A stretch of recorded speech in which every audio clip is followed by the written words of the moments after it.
Le traité de l'âme d'Aristote, livre 3e, chapitre 6. Sommaire.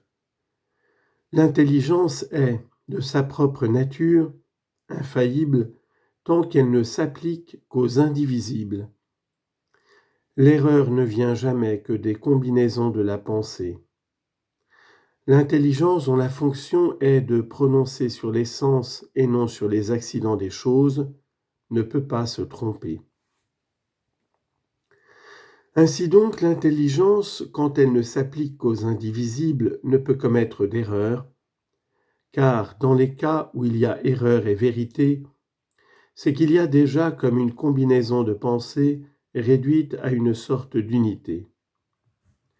Cela rappelle ce qu'Empédocle disait, citation, « C'est ainsi que pour beaucoup d'êtres, des têtes vinrent à pousser sans coups, et que plus tard les coups et les têtes se combinèrent par la puissance de l'amour.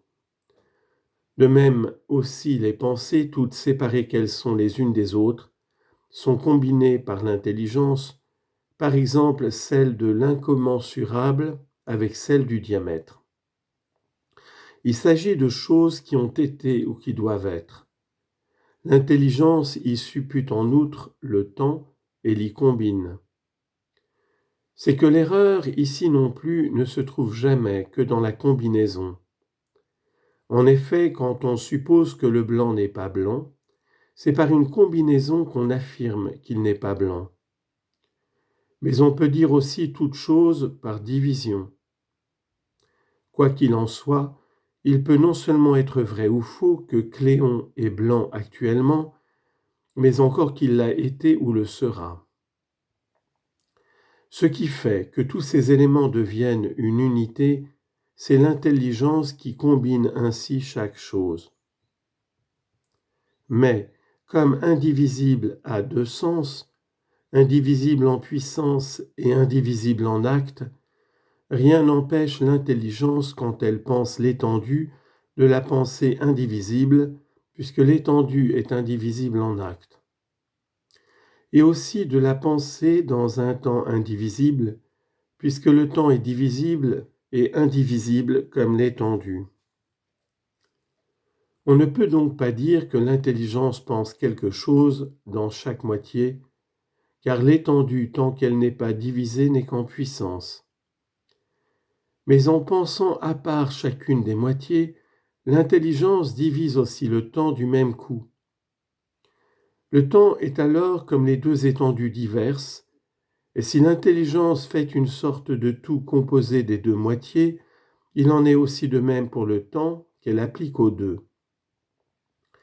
Mais ce n'est pas l'indivisible en quantité, c'est seulement l'indivisible en espèce que pense l'intelligence dans un temps indivisible et par la partie indivisible de l'âme. Et ce n'est pas accidentellement et en tant que l'objet qu'elle pense est divisible, comme le temps où elle le pense, c'est seulement en tant qu'ils sont indivisibles. C'est qu'il y a en effet, même dans ces cas, quelque chose d'indivisible, non pas séparé peut-être, qui donne l'unité au temps ainsi qu'à l'étendue, et cela est également vrai pour tout continu quelconque, soit temps, soit étendue.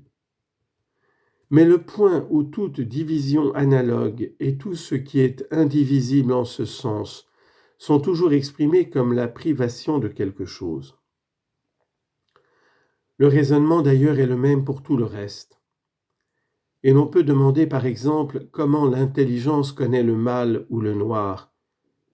Elle les connaît en quelque sorte par leur contraire. De plus, il faut que ce qui connaît soit en puissance la chose connue, et que l'un des contraires soit en lui.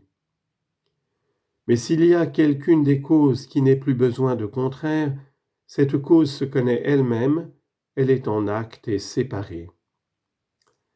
L'assertion qui énonce une chose d'une autre chose, de même que l'affirmation, est toujours ou vraie ou fausse. Mais l'intelligence n'est pas toujours vraie. Elle est vraie quand elle juge ce qu'est la chose d'après l'essence même de la chose. elle ne peut pas l'être quand elle attribue telle chose à telle autre chose. Mais de même qu'il est toujours vrai qu'on voit la chose propre de la vue, et que c'est seulement quand on ajoute que cette chose blanche est ou n'est pas un homme qu'on peut n'être pas toujours dans le vrai, de même on voit toujours ainsi la vérité pour toutes les choses qui sont sans matière.